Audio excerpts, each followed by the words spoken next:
za maajabu.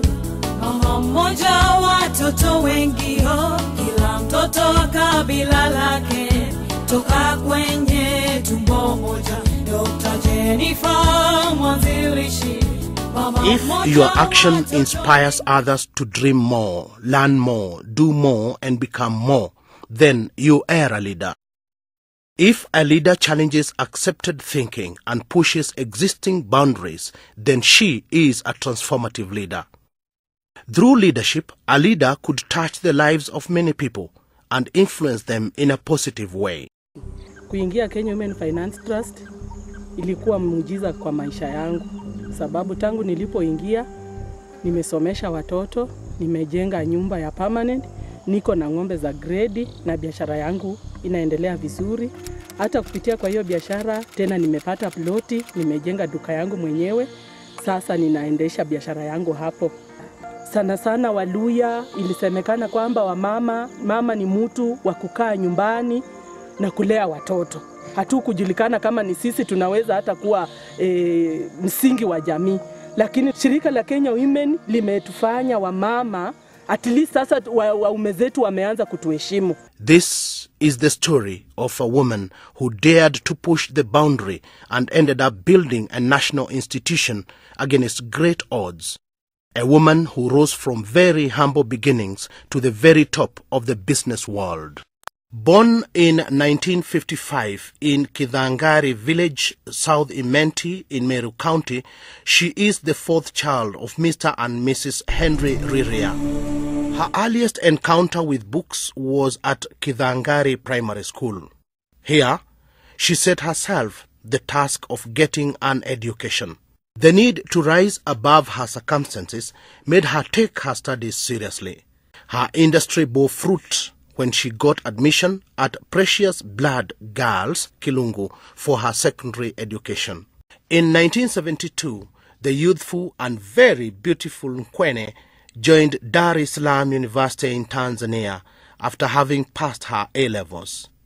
She ended up taking a Bachelor of Arts in Education, majoring in English and Economics. In 1974, while only 19 years old, a life-turning event occurred to the youthful Nkwene.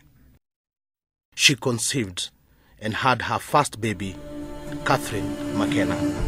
My mother never expressed her feelings towards my pregnancy, but my father said she will not have that baby here, a baby made out of sin.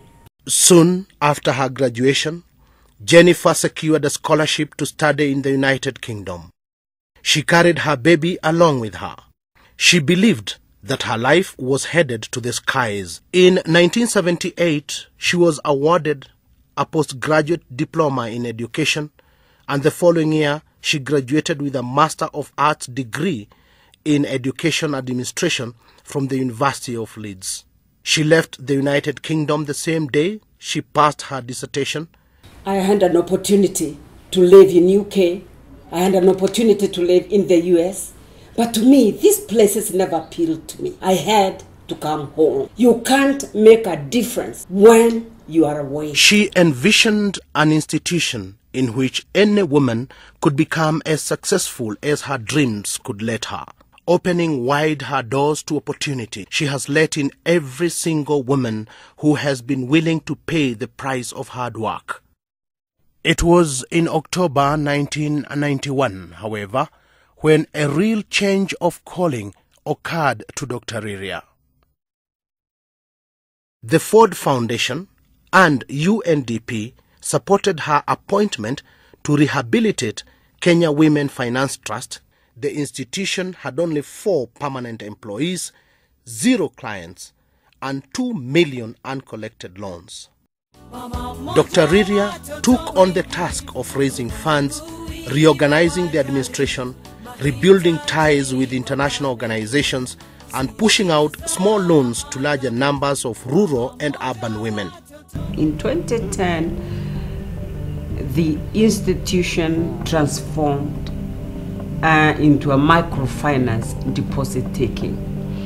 And it assumed 2 aspects. the aspects of provision for financial services and provision for non-financial services. So the financial arm of the institution is the Microfinance, which is housed under Kenya Women Microfinance Deposit Taking, which is we call in short KWFTDTM. The whole idea is the holding company to provide services that position, advocate, and empower women. And one of those is to prepare women to generate incomes that position them in the microfinance. Jeniffer Riria has made history. Today, Kenya Women Finance Trust is one of the largest microfinance best practice institutions in sub-Saharan Africa and boasts over 2,000 members of staff with branches all over Kenya. Wakina mama wapi? Na mkae mkifikiria mkisikiza hiyo. Nyinyi mko juu. Hii uchumi iko chini. Wakina mama wakikaa chini, sisi watoto na wazee wanakufa, si ndio? Mkijiunga na Kenya Women juu wapi? Asanteni sana wakina mama na wapenda sana. Within 6 months of licensing, Kenya Women Finance Trust operation broke even and recorded a profit of 415 million shillings before tax. She led Kenya Women Finance Trust deposit-taking microfinance to scoop the 2011 Excellence Leadership Award from the Women's World Banking and MasterCard Foundation. They looked all over African microfinance practicing institutions and they asked, which one of them is making major impact at the target group? And they answered, the Kenya Women Finance Trust. At Kenyatta University, she was elected Senate member. This was a precursor to her role as a key founder of Kidhangari Boys Secondary School in Meru. She actually laid the first stone here.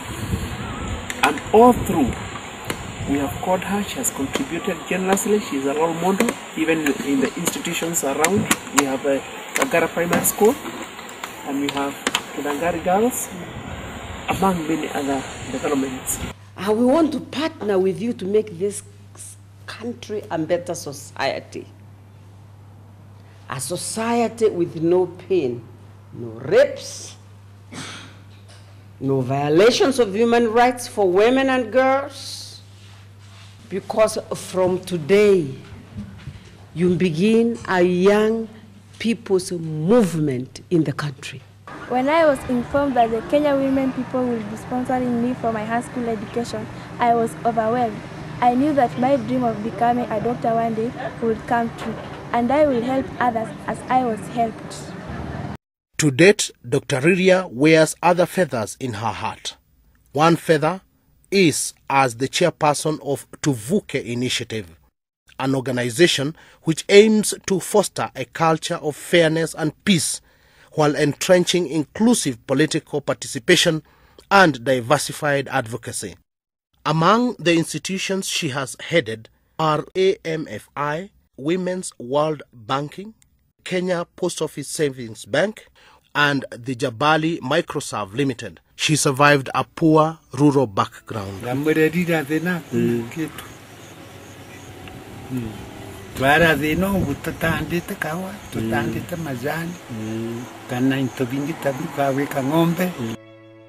What I would like to tell everybody is that the past may affect your life, but it does not determine your future. I think what determines your future, it is how you want the world to be when you are not there anymore. Kenya women, baba yangu, Kenya women.